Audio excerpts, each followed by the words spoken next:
We have an upcoming assignment here in a couple of weeks called Making What Isn't Is, where you guys are going to be asked to take images and manipulate them to the point where they no longer resemble the things that they did before. And I thought that I would give you guys this presentation to consider as one of the things that you could possibly do for that assignment.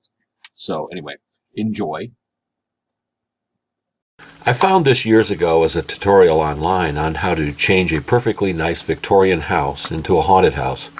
It is only one example of many things that you can do. First of all, find a good picture. The example is of a really well-maintained home in California. It doesn't matter what the lighting conditions were when the picture was taken, but generally, if the image is fairly bright, the better it will be for making out the details. The other critical factor is making sure that you don't have a lot of foliage in front of the house. Some things are fine, but try to find a house that doesn't have a lot of shrubs and other nice-looking bushes in the front yard. It'll distract from making the house look dreary and ruined. So this looks pretty nice, actually. It's what you want, an old Victorian with a turret in the front. You know, the kind of a house that a witch would live in. The first step is to isolate the house by putting it on a separate layer and by erasing the rest. You can use the polygonal lasso tool for the house and often use a soft eraser for the bushes, but you might try to mask effect or use the select color range, which might work fine to take out the sky if it's uniform and a different color from the rest of the image and doesn't have a whole bunch of clouds. Now you need a new background. And you can either find a good image or paint one yourself. Finding an image or taking one of your own is less time consuming, and the result is far better than what you could find if you painted the background yourself. Put the sky behind it. By putting the sky layer under the house layer and applying a little perspective effect to give it more depth to the sky, makes it less flat. Here the house picture was taken from a low angle on the street, which makes your work easier. Had the house been photographed from on top of a truck or a cherry picker in the street, it would make the effort of blending the sky into it a lot harder. Now look at the edge of the house. Sometimes when you use the lasso tool and the soft edge brush, you don't clean away all the background image. There is still coloration from the original sky. Depending on whatever image that you are working with, you will have to be careful and watch this kind of stuff. Here you can see a light blue streak right along the roof line. Using the magic wand, select the area of the house layer and then create a new empty layer above the house layer and make your changes there. Pick a value from the existing roof and apply it where you want to eliminate the color that's causing the problem.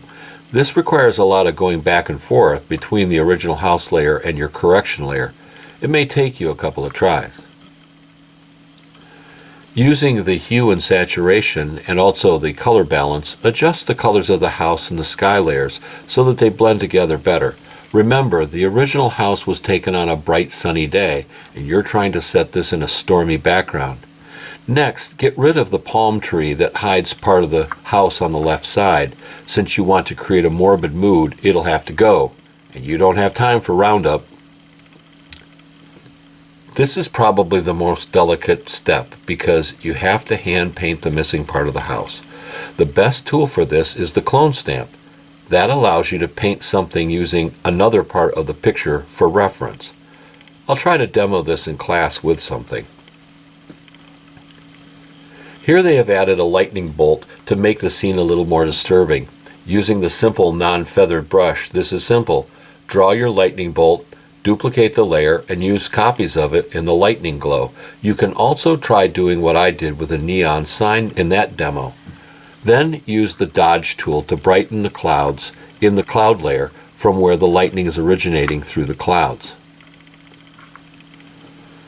You can paint dead trees behind the house or use existing ones from a picture. I have several files of pings that are copyright free and have no background. Of course, make the colors and luminosity match.